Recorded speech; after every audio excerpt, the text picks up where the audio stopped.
মাত্র ৩.৫ বছরের অবশ শিশু রুহান জানে না তার বাবা ঢুকছেন দুরারোগ্য ক্যান্সারে, কিন্তু বাবা জানেন তার জীবন তাকে কোথায় নিয়ে যাচ্ছে।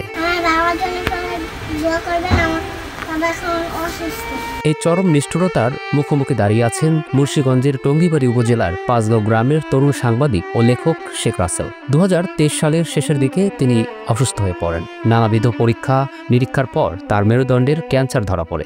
সবে মাত্র ভালো থাকা শুরু হয়েছিল আমাদের জীবনে। ৫ বছর আগে বিয়ে করেছি, কিন্তু দীর্ঘ ২.৫ বছর যাবৎ আমি অসুস্থ, ক্যান্সারে আক্রান্ত। আমার মূলত মেরুদণ্ডের ক্যান্সার। রাসেল ১৩টি রেডিওথেরাপি ও ৭টি কেমোথেরাপি নিয়েছেন। আরও ৫টি কেমোথেরাপি শেষ হলে যদি স্বাভাবিক অবস্থার উন্নতি হয় তাহলে মেরুদণ্ডের সার্জারি করা হবে বলে জানিয়েছেন চিকিৎসক। রাসেলের চিকিৎসা ব্যয় বহনে সহায় সম্বলহীন হয়ে পড়েছে পরিবার। স্বজনরা জমিজমা ও হালের গরু পর্যন্ত বিক্রি করেছেন। এখন আর্থিক সংকটে দিশেহারা তারা। এই ক্যান্সারের চিকিৎসা করাতে গিয়ে আমার যা ছিল সব শেষ। আত্মীয় স্বজন, পাড়া প্রতিবেশী, বন্ধু বান্ধবের কাছ থেকে সাহায্য সহযোগিতা এবং ধার দেনা করে আমি চিকিৎসা চালিয়ে গিয়েছিলাম, কিন্তু বর্তমানে আমি আর্থিক সংকটের কারণে আমার চিকিৎসা ব্যয় আসলে চালাতে পারছি না। সুস্থ থাকার সময়টাতে রাসেল বিভিন্ন সংগঠনে যুক্ত থেকে মানুষের সেবা করেছেন, আর এখন তিনি নিজে অসুস্থ। নিজের চিকিৎসা খরচ জোগাতে তার হিমশিম অবস্থা। বিভিন্ন সংগঠনের সাথে দীর্ঘদিন জড়িত থেকে আমি মানুষের সেবা করে গিয়েছি, কিন্তু ২.৫ বছর যাবৎ আমি অসুস্থ, কর্মহীন, বেকার।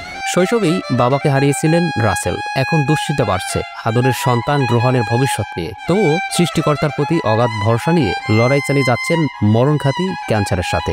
রাসেলের সুস্থতা কামনায় কান্নায় ভেঙে পড়েন তার শ্বশুর।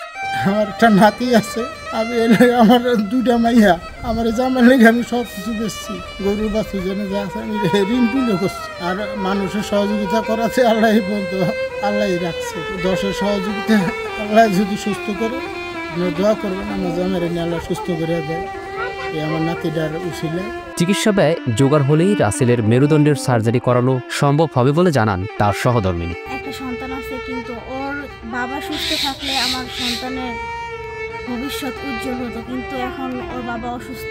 আমাদের সহায় সম্বল যা ছিল আমার সন্তানের জন্য কিছুই নেই। ওর বাবার জন্য সব নিঃস্ব হয়ে গেছে।